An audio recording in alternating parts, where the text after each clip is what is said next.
Olá, minha gente. Estou tentando aqui fazer uma live com vocês através do próprio computador, porque eu sempre faço pelo celular. Vamos ver se assim não cai essa live. Vou aguardando todos vocês chegarem para a gente iniciar, tá bom?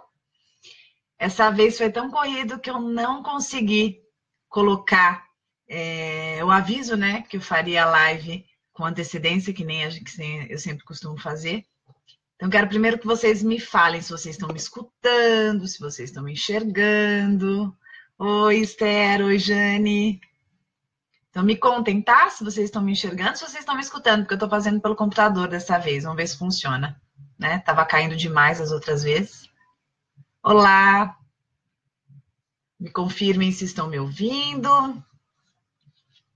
Oiê. Venham, venham. Aproxeguem-se. Ah, que bom. Boa tarde, boa tarde, boa tarde para vocês. Estão me ouvindo bem? Tudo certo? Podemos fluir? Então, olá, Carla, Larissa, Jane, Simone. Vamos ver se é melhor assim? Se vocês estão me escutando? Estou tentando pelo computador, eu nunca fiz pelo computador, né? Primeira vez, vamos ver. Estão ouvindo? Que bom, ótimo, ótimo. Então, aqui estou eu, como fazemos todas as quartas ao meio-dia. Falamos sobre relacionamento, sobre comportamento. Então, quero que vocês me mandem as perguntinhas e conforme vocês forem me mandando as perguntinhas, nós vamos conversando sobre os assuntos que estão aí martelando a cuca de vocês, tá bom? Ótimo. Então, já que vocês estão me escutando bem, só estou aguardando aqui vocês me fazerem as perguntinhas. Dessa vez não dá nem para começar com perguntas que foram feitas antes, porque eu não coloquei, a culpa é minha, eu não consegui colocar o post falando para vocês me mandarem as perguntas. Então, estamos sem perguntas, estou aguardando vocês me mandarem. Como que é? Você poderia falar um pouco sobre a questão do parceiro voltar muito ao passado? Legal essa pergunta, Larissa. Eu não sei exatamente qual é o ponto que você gostaria que eu falasse, mas eu vou te contar o que eu senti com a tua pergunta. Existem pessoas que têm uma dificuldade muito grande de viver o agora. Elas ficam o tempo inteiro trazendo alguma vivência lá de trás. Então, tá saindo com uma nova pessoa, acabou de conhecer, tá no encontro gostoso e tá fazendo um comparativo com a ex, com o ex, tá contando alguma experiência que tenha vivido no passado, tá dizendo sobre a saudade que sente de alguma coisa, fica colocando, eu já estive nesse restaurante, eu já fui nesse lugar, nossa, minha ex fazia exatamente isso. Eu acho que existem pessoas que são muito apegadas àquilo que viveram e têm uma dificuldade muito grande de sair dessa zona conhecida. Porque é lógico, aquilo que eu já vivi, aquilo que faz parte da minha história, do meu passado, é algo que já aconteceu, que é conhecido e familiar para mim. E o que eu estou me aventurando nesse instante é algo novo, misterioso. Então, eu acho que são pessoas que têm um apego maior com aquilo que já conhecem, que tem algum domínio, acreditam que tenham, justamente pela dificuldade de se sentirem vulneráveis às novas situações. Tem também outro grupo de pessoas que são pessoas mais nostálgicas, mais melancólicas, que têm uma dificuldade imensa de viver o gostoso, né? De viver o agora, de se permitirem.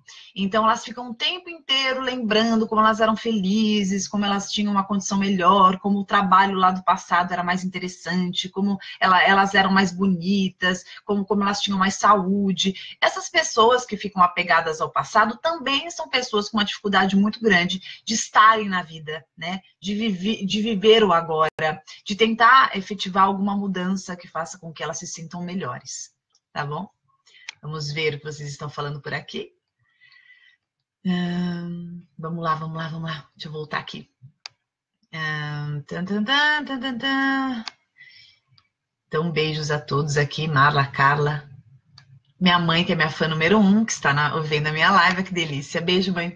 Te amo, parceira. Mesmo de longe, você está sendo minha melhor amiga. Conselhos geniais. Que legal, Carlos. Fico contente, viu? Como lidar com um companheiro possessivo que persegue, vive fazendo acusações de traição que não existem, a ponto de privar a companheira do livre-arbítrio, ao ponto de não curtir com respeito àquilo que gosta, amizade, rede social e etc. Bom, primeiro que eu fico pensando que tipo de companheiro é esse, né? Porque se a gente está com um companheiro que é possessivo, um companheiro que está o tempo inteiro atrás, marcação cerrada, fazendo inferências que não tem absolutamente nada a ver, que são utópicas, o tempo inteiro nesse movimento de controle, eu acredito que seja uma relação bastante abusiva.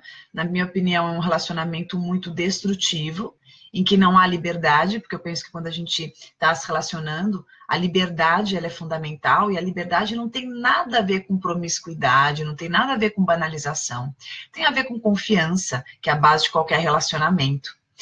Não acho que o nosso parceiro tenha o direito de intervir no nosso livre-arbítrio, ou mesmo de controlar, ou mesmo de ditar o que faremos ou o que não faremos. A questão não é essa, a questão é por que nos permitimos. O que fazemos que nós acabamos conferindo ao outro essa possibilidade e esse direito de doutrinar a nossa vida. Se você se sente controlado, se você se sente controlada, se você sente que seu parceiro é muito ciumento, se você acha que ele está o tempo inteiro ali te pressionando, teu parceiro, tua parceira, seja quem for, saia um pouco dele e olhe um pouco para você, porque os outros só fazem com a gente o que a gente permite. Então, se você de alguma maneira está permitindo, tá abrindo espaço, ou pode até se sentir de alguma forma cuidada e até amada com esse mecanismo de perseguição, né, de preocupação, de insegurança do parceiro, fica de olho, porque a relação tem uma tendência muito grande ao desgaste, o relacionamento vai ficando cansativo, e chega uma hora que você não aguenta mais, ou mesmo a outra pessoa, né, a outra parte que está muito insegura, que está muito em cima, ela também passa a não aguentar mais. Então, que não fiquemos em relacionamentos assim, ou então que a gente se posicione de uma forma que a gente condicione essa relação a algo bom, né, que essa relação ela fique mais gostosa, ela não precisa ser nesse perfil.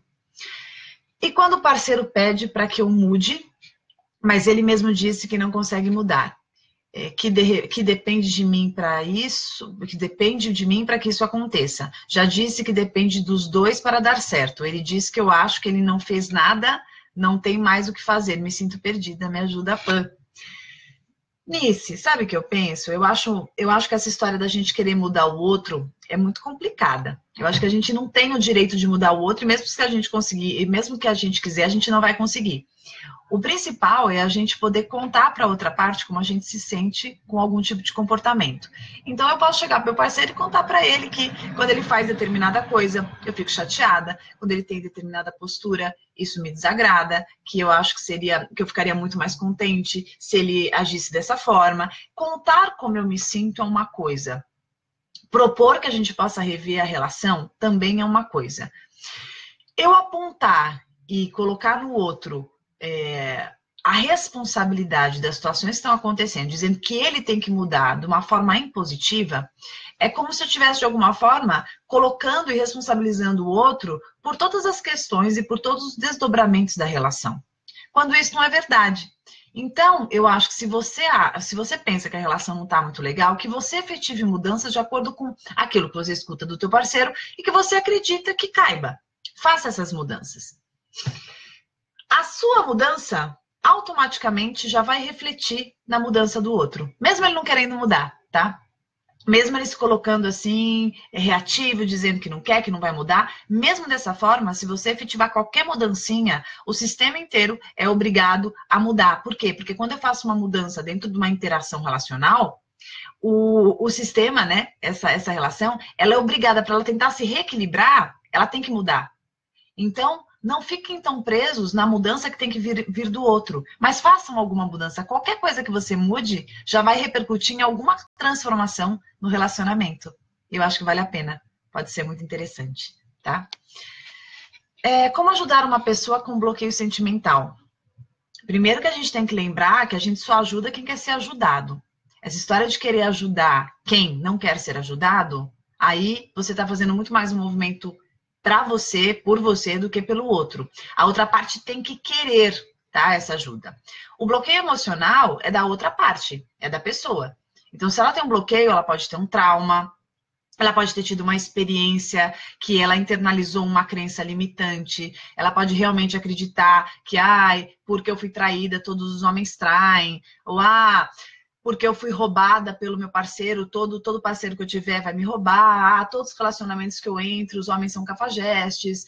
Toda relação que eu tenho, as mulheres não me respeitam. Enfim, as pessoas elas podem criar algumas crenças, elas podem internalizar isso como uma forma de controle das situações que podem vir adiante, e isso faz com que elas se sintam mais bloqueadas.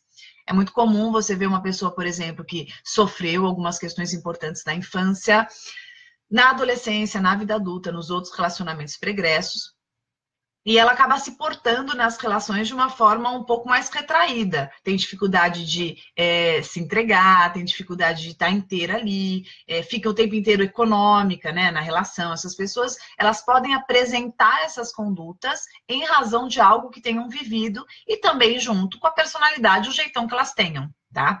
Então, para ajudar uma pessoa com bloqueio emocional, eu acho que você pode bater um papo, pode conversar, pode tentar ali trazer as emoções de uma maneira que você também a ensine, se ela quiser, tá? Esse é o principal. Mas eu entendo que se realmente for um bloqueio emocional importante, que só ela vai poder fazer isso, tá? Por ela mesma. Isso não é responsabilidade sua, por mais que você goste, por mais que você tenha amor. Isso é uma decisão dela, dessa pessoa. Se ela quiser fazer, ó, ela vai ter que dar uma suadinha na camisa, com um bom processo psicoterapêutico, que vai ajudar demais, tá bom?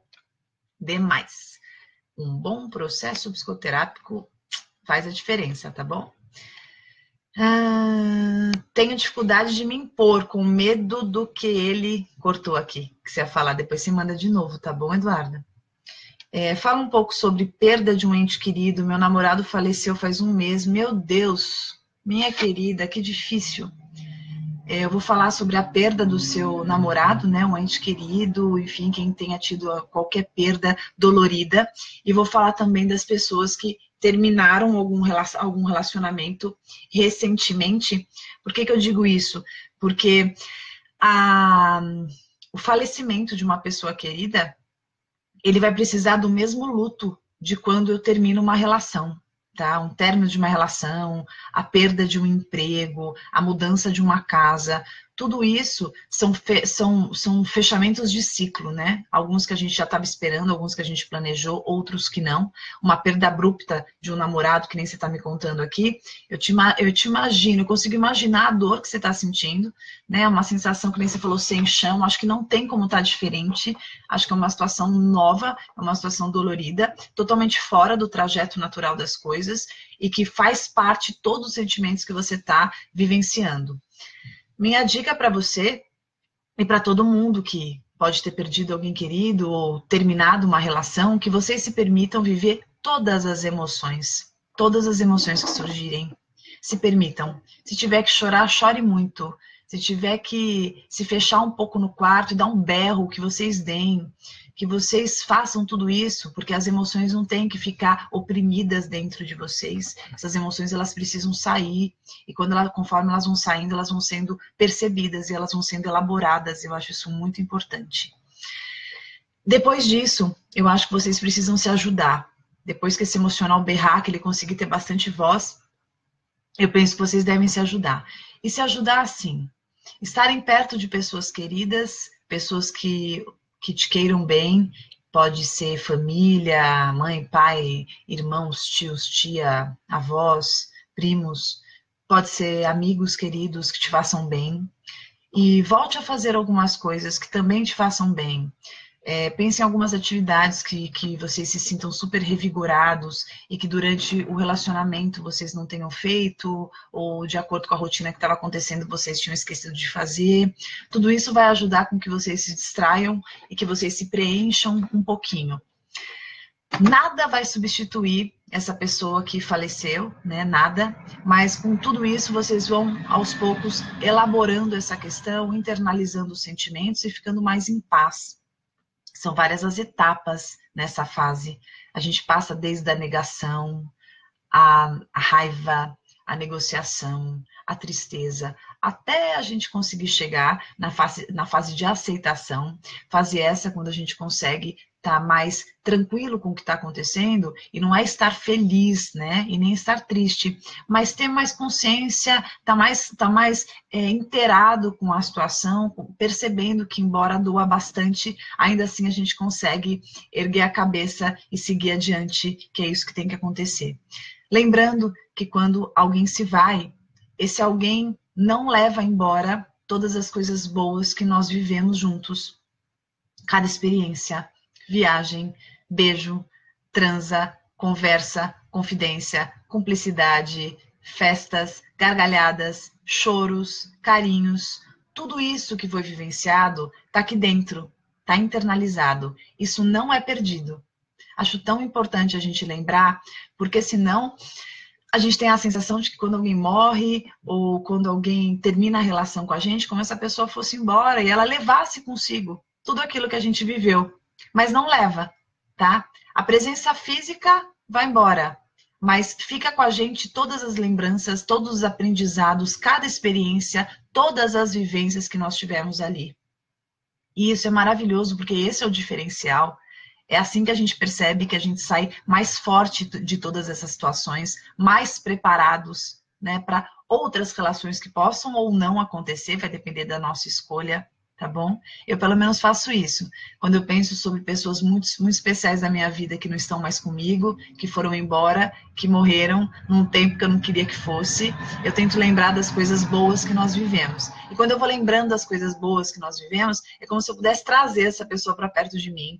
Então eu não tenho a sensação de que eu perdi nada. Eu tenho a sensação que essa pessoa está em outro lugar, em outro espaço, em outra dimensão. Mas tudo que nós vivemos permanece vivo e muito bem guardado aqui dentro. Falo isso sobre pessoas boas que não estejam mais com a gente, tá? As pessoas que não nos faziam muito bem, a gente não precisa aplicar, né, esse pensamento, esse raciocínio. Mas para quem fez a diferença e para quem a gente sente saudade, eu acho importante a gente lembrar. É muito bom ter lembrança e recordações assim, marcantes, para a gente poder pensar na hora que bem entender e trazer para perto, né? Isso é muito bom. Vamos lá. Oi, Pamela, poderia falar dos perigos da esquizofrenia sem tratamento? Meu bebê está ficando um dia da semana com a avó e o pai. Estou com medo. Bom, eu não sei quem tem esquizofrenia na família. A esquizofrenia é uma doença psiquiátrica que precisa ser tratada. Ela é marcada por episódios de alucinações, tá? E paranoias e delírios. Então, isso é muito frequente no transtorno psiquiátrico da esquizofrenia, que a gente vai ter vários tipos. É necessário, imprescindível. Caso contrário, essa pessoa ela pode mergulhar em uma dessas alucinações e trazer muito prejuízo para ela mesma e para qualquer pessoa que esteja ao seu redor. Então, tem que sim ter uma medicação prescrita por um profissional especializado, que é o psiquiatra, tá?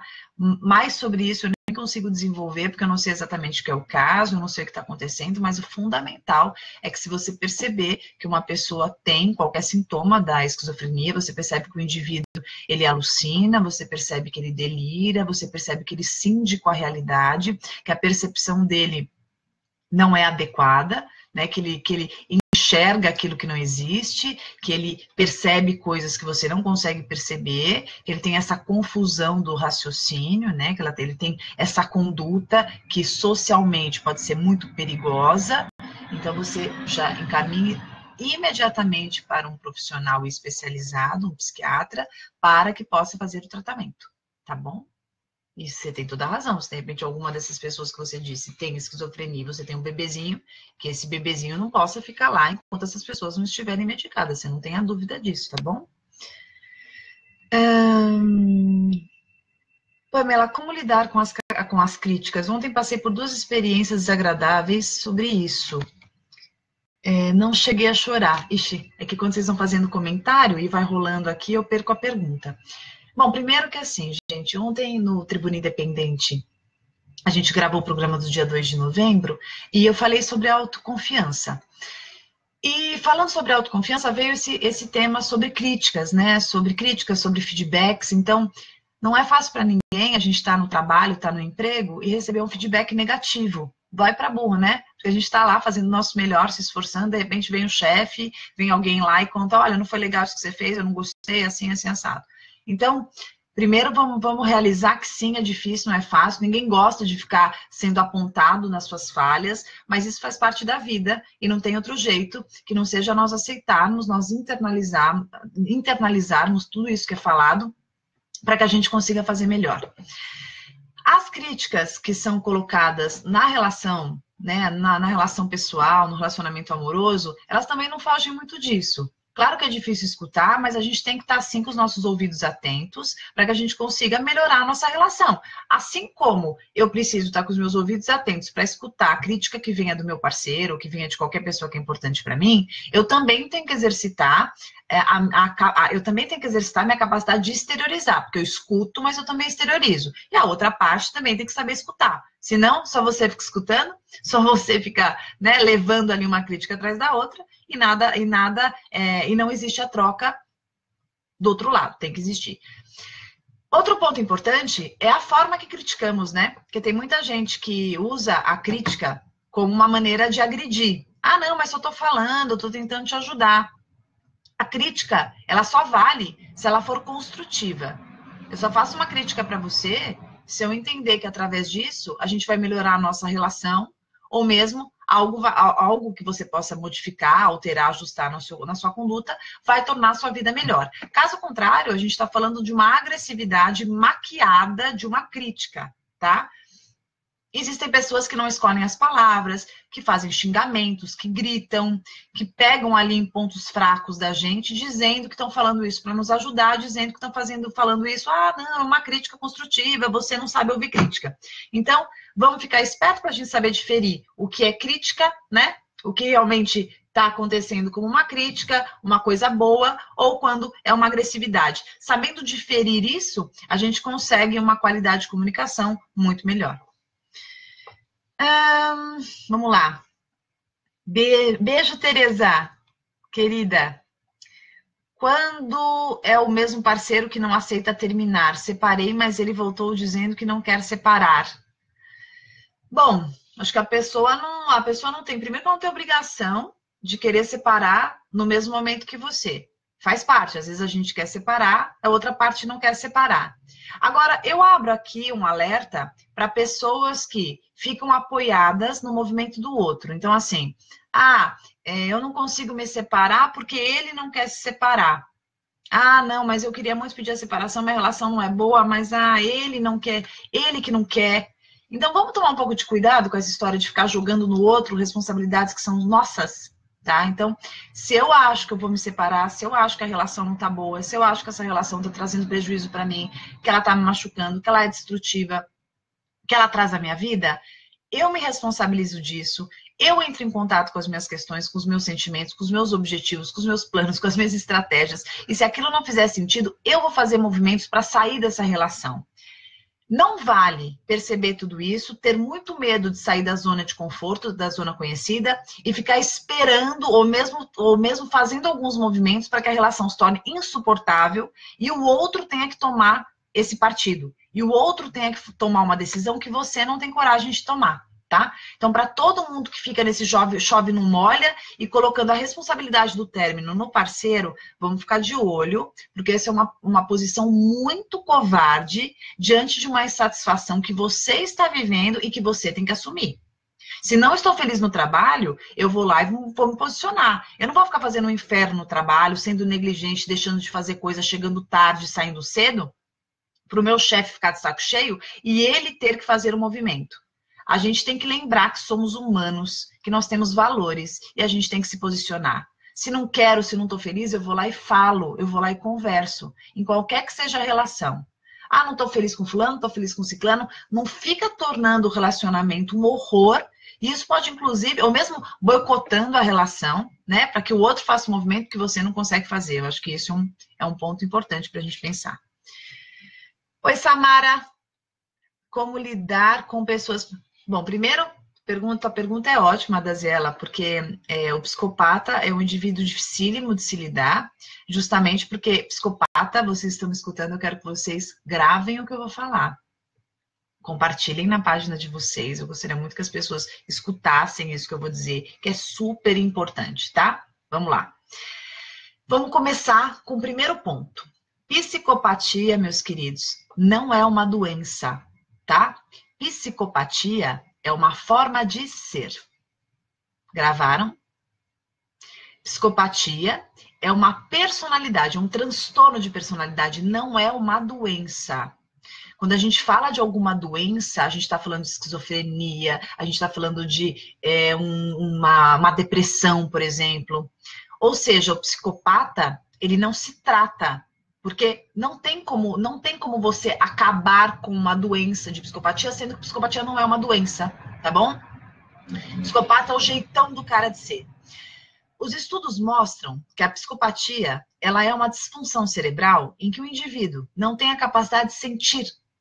Sabe isso que você sente quando você sente pena de alguém, dó, carinho, que você pondera, que você fala, mas eu não vou passar por cima daquele fulano, mas eu não vou almoçar com aquele ciclano porque fulano vai ficar com ciúme, mas eu acho que eu não vou convidar fulano para o meu aniversário porque o ex vem e talvez ela fique chateada.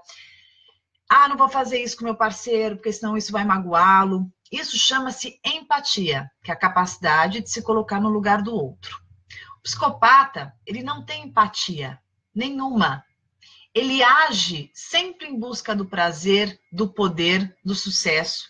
Ele não tem a menor consideração com qualquer pessoa que esteja no seu caminho. Aliás, qualquer pessoa que estiver no caminho, ele vai fazer alguma coisa para tirar.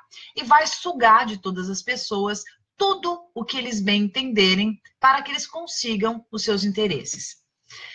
Você tem 3 tipos principais de psicopatia. Você tem a leve, você tem a moderada, você tem a severa. Severa, meus queridos, são esses casos dos serial killers que vocês veem por aí, que vocês veem nos noticiários, que vocês conhecem o Maníaco do Parque, Susana Richthofen, enfim, esses casos aí que falam sobre pessoas que matam, né, e nitidamente não têm uma empatia, tá bom? São esses indivíduos que fazem esses movimentos absurdos a sangue frio, como a gente conhece. O psicopata do cotidiano, que aliás indico para vocês 2 livros falando o nome, né? Psicopatas do Cotidiano, que é um livro muito legal, e tem também o livro da Ana Beatriz Barbosa, que é Mentes Perigosas, tá? São 2 livros que falam de psicopatia que me vêm à cabeça, que são muito bons. Então, como eu dizia, o normal, assim, o que é mais comum, mais rotineiro, é nós esbarrarmos com esses psicopatas que são leves e que são moderados no nosso dia a dia.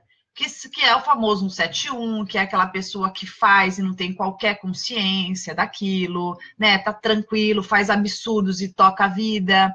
Não tem qualquer sentimento. Passam por cima dos outros. Então, se você percebe isso, se você percebe esse comportamento repetitivo do teu parceiro ou de alguém que você gosta, toma muito cuidado, porque sim, você pode estar falando com um psicopata. Como diz o livro da Ana Beatriz Barbosa, o psicopata mora ao lado, né? Então, assim, cuidado, né? O inimigo pode estar ali do seu lado e você não está nem sabendo, né? Tá dormindo com o inimigo e não sabe. Os psicopatas, eles não sujam as suas mãos, né? Não são aquelas pessoas que fazem as coisas escancaradas. O psicopata é uma pessoa apaixonante, uma pessoa envolvente, é a última pessoa que você vai desconfiar, entendeu? É aquela pessoa extremamente agradável, que todo mundo, né? A imagem que ele passa é a imagem delícia, então todo mundo gosta, né? Ele sabe ser sociável, por quê? Porque como ele não tem essa questão emotiva, como é só razão, ele sabe exatamente do que você precisa, o que você quer ouvir, como ele deve agir, o que ele tem que fazer para te envolver. Porque ele tem uma capacidade de observação, ele tem uma capacidade de artimanha e de estratégia absurda. Não existe psicopata burro, né? Os psicopatas, eles são inteligentíssimos, justamente porque não tem emoção nenhuma ali para atrapalhar, né? Sabe esse desespero que você fica quando você vai prestar vestibular, vai fazer um exame, ou vai chegar, se declarar para alguém, falar com o chefe, sabe? Todas essas angústias que você passa, psicopatinha não passa. Não tem isso. Não tem esse desespero, não tem esse suor frio, sabe? Essa tremedeira que você tem. Não tem, pois bem, porque é só razão. Tá bom? Então, fiquemos atentos aos psicopatas e leiam esses 2 livros que eu falei, Psicopatas do Cotidiano e Mentes Perigosas, da Ana Beatriz Barbosa, que ó, vocês vão amar, tá bom? Vamos lá, deixa eu olhar aqui, que vai indo, né? Eu não sei o que acontece, que depois que ando um pouco, eu não consigo voltar para trás aqui. Beijo, Vivi. Obrigada, querida. Rose, beijos. Leonardo, Ceissa. Oi, Pamela, sou casada há 12 anos, meu marido é super bacana comigo e nossa filha está sempre presente. Mais algum tempo, tive uma grande desconfiança que ele me traiu. Não provei nada, fui atrás de provas, mas foram em vão. Agora me sinto fazendo papel de boba, com uma grande desconfiança, e isso está atingindo minha confiança nele e trazendo brigas. Minha querida, você está falando que você tem uma filha linda, que você tem um casamento com um cara super legal, que sempre foi bacana com você. Eu queria entender por que você está querendo achar pelo em ovo. Eu acho engraçado que o ser humano tem um pouco disso, né? Às vezes tá tão gostoso, tá tudo tão legal, que ele precisa arranjar algum problema ali, porque ele não tá suportando. Aliás, fica a pergunta para vocês. Vocês suportam a felicidade? Às vezes eu acho que tem uma tendência a não aguentar a felicidade. Sabe aquela história? Tá tão legal, deixa eu estragar um pouquinho, né? Deixa eu dar uma estragadinha.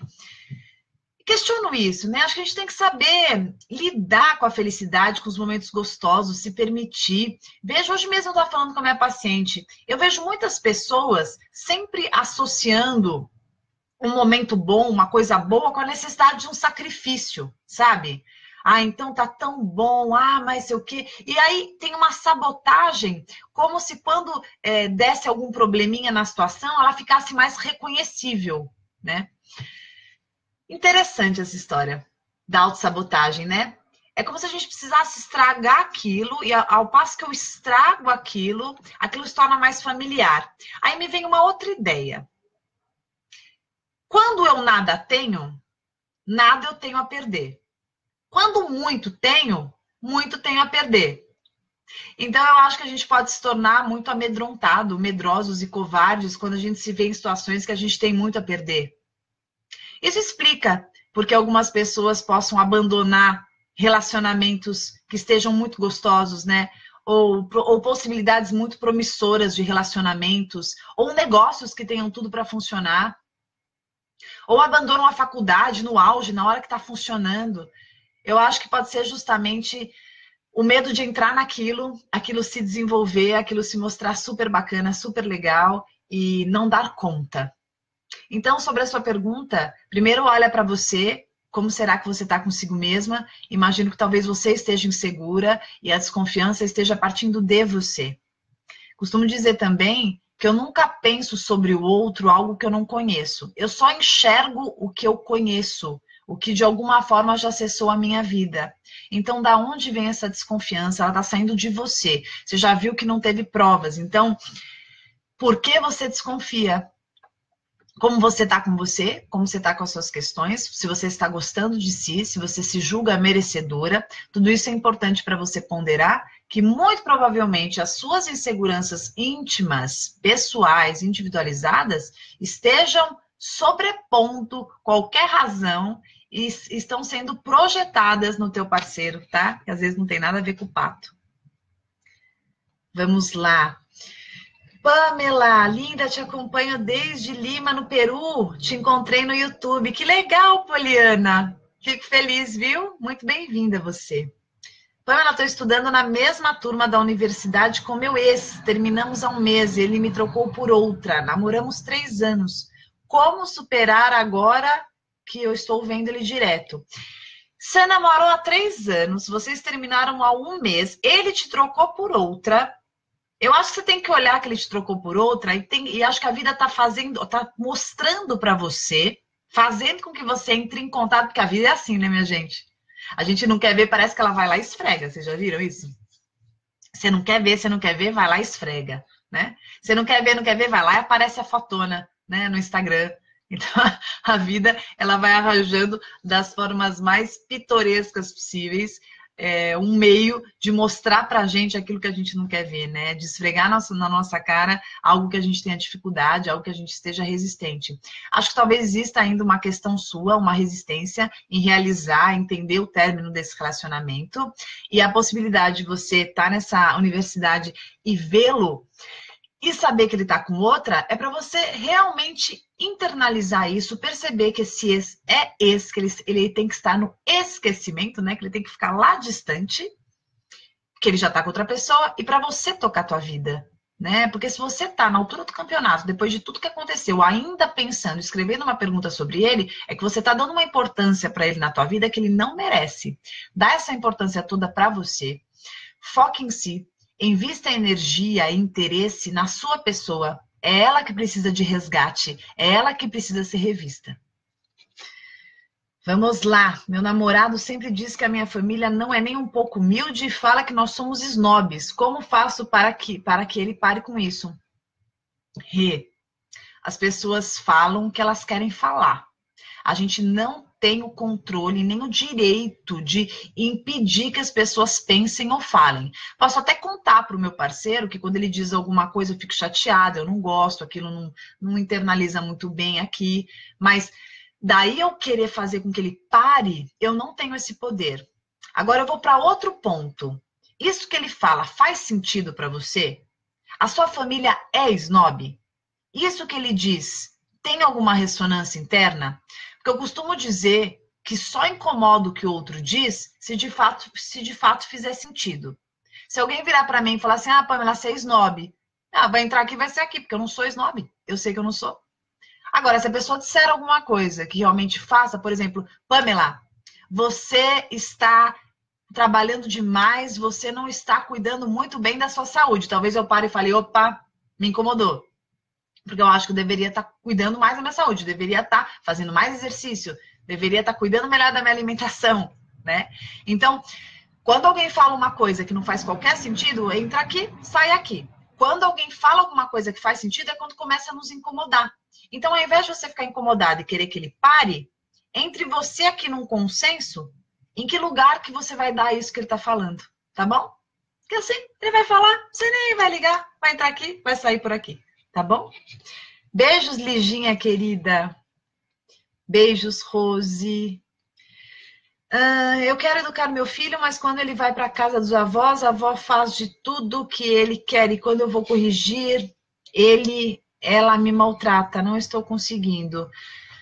Bom, acho que, claro, você pode tentar conversar com seu marido ou seu ex-marido, não sei qual é a situação. Você pode conversar um pouco com essa avó, materna ou paterna, mas entender que, infelizmente, o filho, quando ele estiver em outra casa, vão ser outras formas de lidar, é outra cultura.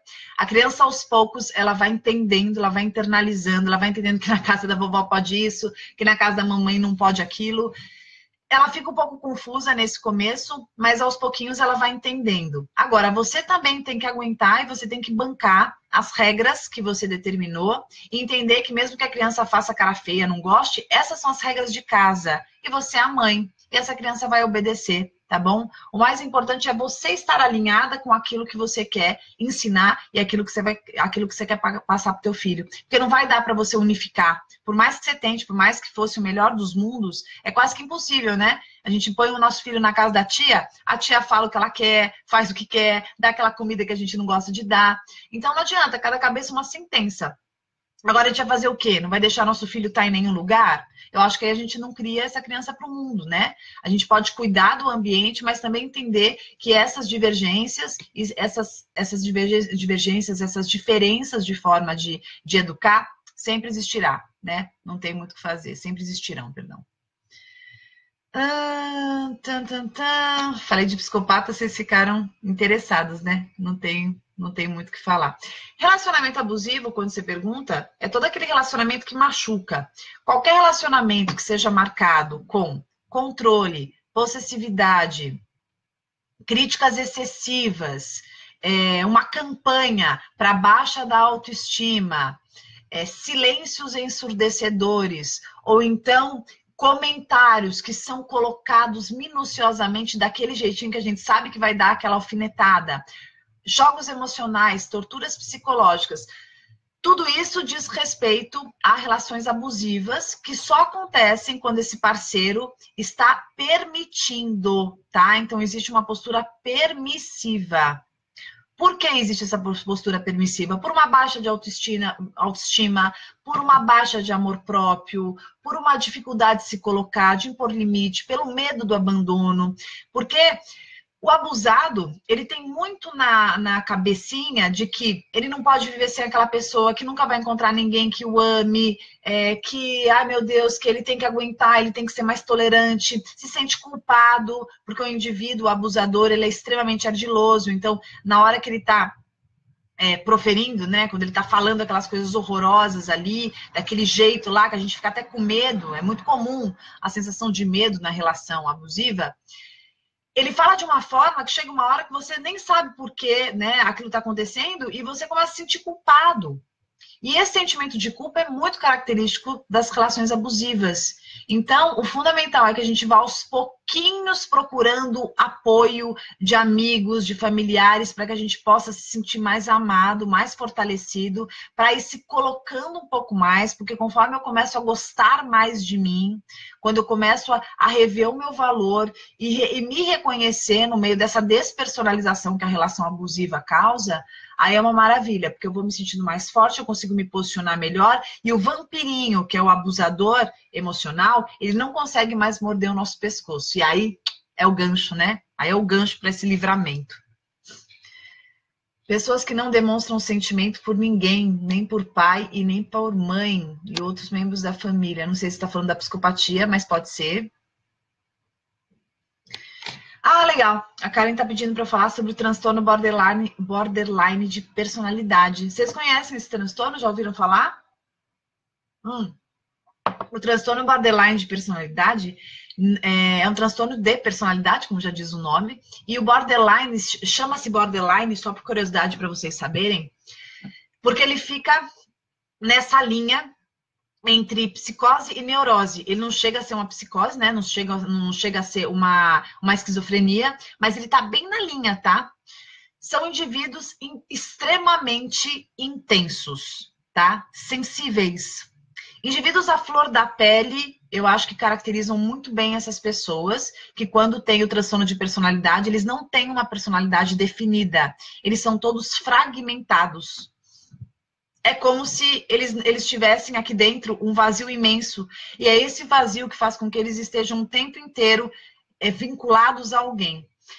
É muito difícil você ver um borderline sozinho. Se não estiver namorando, ele vai ter uma super amiga. Se não tiver uma super amiga, ele vai ter um super amigo. Se não tiver um super amigo, ele vai ser simbiótico, fusionado com o pai ou fusionado com a mãe.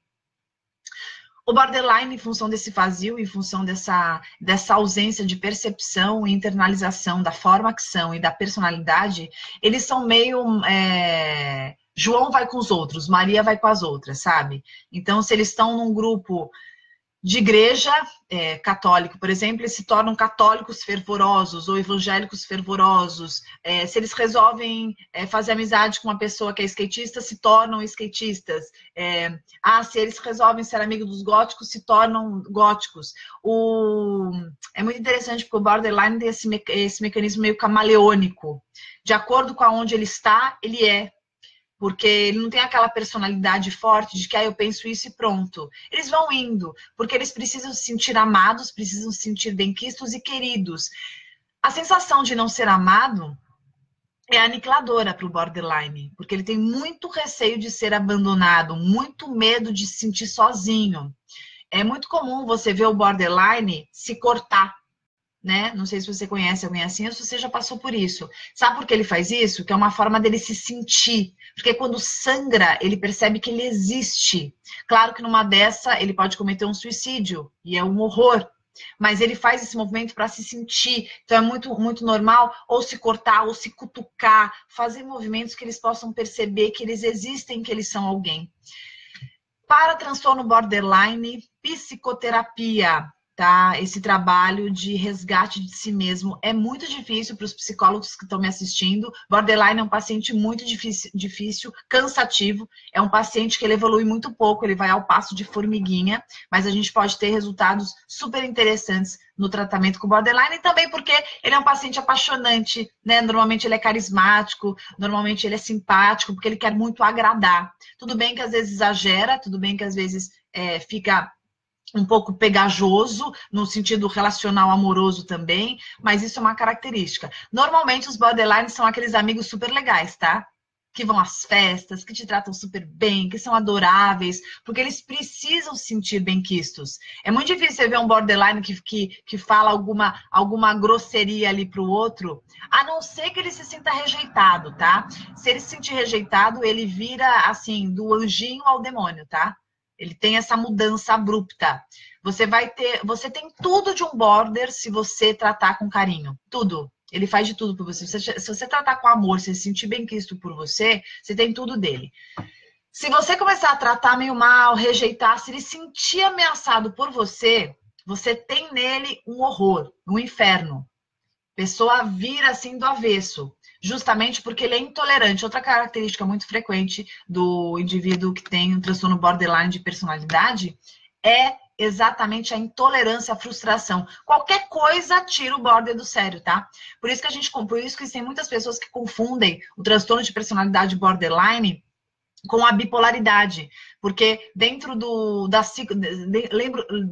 humor ciclotímico do borderline, né, que ele muda do dia para a noite, você tem também, do bipolar, que muda do dia para a noite, você tem também o borderline, que tem essas alterações, né? Tá tudo lindo no border, ele tá super feliz, gostoso, te curtindo, né? Vocês estão lá, acabaram de assistir um filme, dali a pouco ele vai tomar banho, o chuveiro não gela, queimou a resistência, ele fica enlouquecido. Uma coisa muito pequena toma uma proporção gigantesca para quem tem transtorno de personalidade borderline, justamente porque como ele não tem nenhuma estrutura aqui para aguentar, qualquer coisa desestabiliza. É uma personalidade muito marcada pela instabilidade, tá? Então, existem pessoas que vêm às vezes para mim me procurarem porque o parceiro briga toda hora e, ai meu Deus, eu não sei o que fazer, ele sempre acha que eu tô traindo, ele sempre acha que eu tô mentindo, ele fica o tempo inteiro em cima, ele é muito inseguro. Então, aí é uma linha tênue que o profissional ele tem que ficar bastante de olho para ver se a gente está falando de um transtorno borderline ou se a gente está falando de uma bipolaridade, tá? Lembrando também que a gente pode ter esses dois transtornos juntos, tanto um transtorno de humor quanto um transtorno de personalidade ou mais, tá? As comorbidades, elas são infinitas, associadas a qualquer outro transtorno. O que mais que eu ia falar? É importante também lembrar que o transtorno borderline de personalidade não tem remédio para o transtorno borderline, mas tem para as comorbidades. É muito comum você ter um indivíduo que tem o transtorno borderline de personalidade e ele tem uma depressão associada, né? A comorbidade da depressão. Ou então ele tem um transtorno de ansiedade. E aí, quando nós tratamos, eu digo, os psiquiatras especializados na área tratam com medicamento, é maravilhoso, porque aí nós, psicólogos, vamos fazer o trabalho ali psicoterápico de um jeito muito melhor, sem essas outras patologias atrapalharem o fluir do processo que a gente está tentando construir ali, né? Processo dinâmico que a gente está tentando construir. Estou enrolada com uma pessoa há 1 ano e 1 mês. E até agora nada de namoro. O que eu faço? Meu Deus! Se a outra parte não quer o namoro, não tem o que você faça. Eu acho que é importante que você perceba qual a razão do outro não querer namorar, se é proposta, se tem essa intenção. 1 mês é muito pouquinho, vocês estão se conhecendo ainda. Tenha calma, né? Talvez você esteja um pouco ansiosa. Não! É 1 ano! 1 ano e 1 mês é bastante, então esquece. Mas mesmo sendo bastante, você tem que ver se a outra parte quer se relacionar ou não, tá? Porque às vezes não adianta, você pode ficar 10 anos com uma pessoa, se ela não quiser namorar, se ela não quiser casar, ela não vai casar, ela não vai namorar, tá? O que acontece é que a gente acha que às vezes o tempo vai determinar. E não adianta, tem pessoas que não querem. E é muito interessante, porque num primeiro encontro a gente já saca isso, né? Se a gente ficar com a nossa sensibilidade bem aguçada, a gente já vai perceber de cara as intenções da pessoa. Se quer só uma noite nada mais, ou se quer você naquela prateleira, né? Das pessoas disponíveis para as noites, para as transas e tal. Se não, se te respeita. Costumo dizer que as pessoas que realmente se interessarem em ter alguma história com você, mais do que sexo, rock and roll e só, elas vão respeitar muito teu tempo, né? Elas vão ter muita paciência com o teu tempo, elas vão investir em você. Homens ou mulheres que investem pouco em você, muito provavelmente elas não tenham grandes interesses. Talvez seja uma coisa mais momentânea, uma coisa mais de pele, que vai começar e vai passar. Agora, aqueles que você percebe que se inclinam mais e que têm um maior interesse, esses sim. Costumo que esses valem a pena a gente dar mais atenção, né? Tratar com mais carinho. Pamela, terminei um relacionamento que há algum tempo já vinha terminando e voltando, mas depois de terminar, descobri que vivi um amor patológico. Como faço para superar o término e me curar dessa patologia? Bom, primeiro que se você terminou, eu acho que já é um ótimo indicativo. Isso mostra que o que a relação ela estava te dando não estava sendo suficiente. Porque enquanto a gente está muito quando a gente está muito preso na patologia, quando a gente está ali imerso na doença, é muito difícil a gente conseguir ter esse olhar que você está tendo. Então, é sinal que você já está conseguindo enxergar, que você já está um pouco fora daquilo que aconteceu. Mas não tem como, né? A gente sai de uma relação e a gente sai muito ferido. Não tem como. Eu acho que, por mais que a gente aprenda muita coisa, tem muita coisa que nos machuca, muita expectativa frustrada, a gente sai machucado, tem alguns pedaços nossos que parecem que ficaram pelo caminho. Então, acho que agora é uma fase de refazenda, é um momento de se refazer, de entrar em contato com o teu íntimo, de se escutar bastante. Rever histórico, perceber o que não ficou bem claro, para que você possa acertar essas contas consigo mesma, o que ficou para trás, se você pode resgatar alguns planos, pessoas. É muito normal que a gente comece um relacionamento e a gente vá se afastando de pessoas que nos eram importantes, que eram significativas. Então pode ser uma fase para você se reaproximar de alguns vínculos. E tudo isso faz com que você vai se fortalecendo, porque, percebe, você vai voltando ao que era, só que de um jeito muito melhor. Porque você resgata aquilo que você sempre foi e também soma com aquilo que você está sendo. Então, eu falo que essa despersonalização que pode acontecer nos relacionamentos patológicos, é nessa hora que você vai voltando e você vai, né, se sentindo, se percebendo, se familiarizando com a tua personalidade, lembrando do que você gosta, do que você não gosta, do que você aceita, do que você não aceita. Então, se você está se propondo a tratar esse amor patológico que você possa ter vivido, maravilha, você já está com mais do que meio caminho andado. Agora é só você ir se resgatando aos poucos, se respeitando, permitindo lembrar de algumas coisas que aconteceram sem que isso se torne um trauma, tá? Que o maior perigo que tem é a gente ficar levando os traumas das relações passadas às relações que possam vir adiante.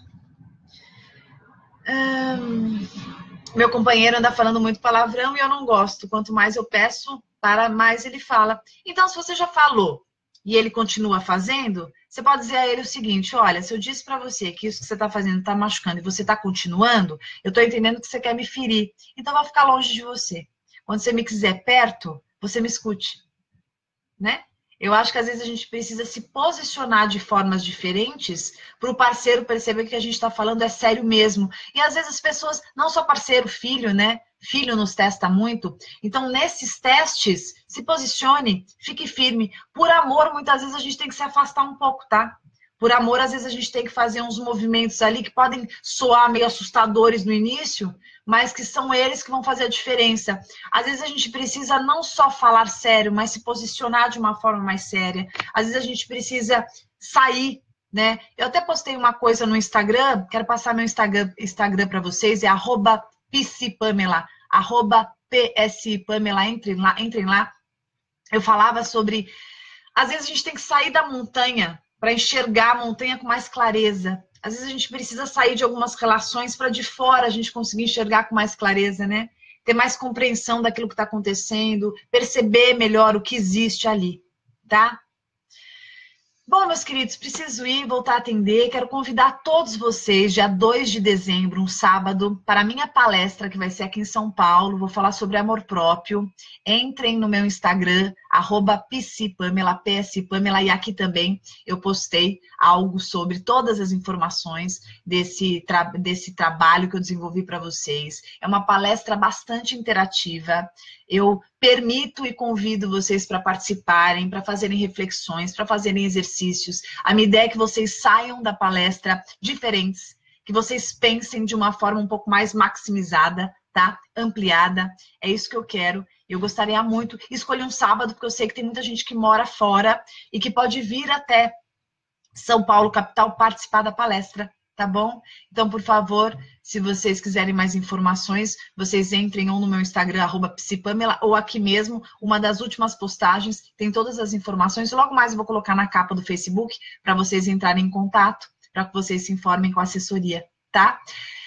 Bom, amanhã tem Tribuna Independente ao vivo pela Rede Vida.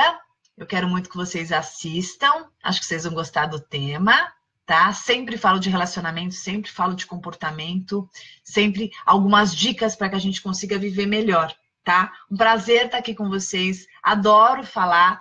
Depois me contem se vocês gostaram mais desse formato aqui, que eu fiz através do meu computador. Pelo menos não caiu, pelo menos eu me mantive aqui, né? Achei que tá um pouco escuro, mas depois eu vejo como eu consigo melhorar essa luz, tá? Para ficar mais claro para vocês. Essa live fica no meu canal do YouTube. Se você não é inscrito no canal, entre lá. YouTube, né? Você entra no YouTube, você põe Pamela Magalhães, já vai aparecer o meu canal. Se inscreva, que é uma forma de você sempre ser notificado e receber os vídeos em primeira mão, tá? Um beijo com super carinho para vocês. E nos vemos na próxima quarta, meio-dia. É meu horário marcado com você.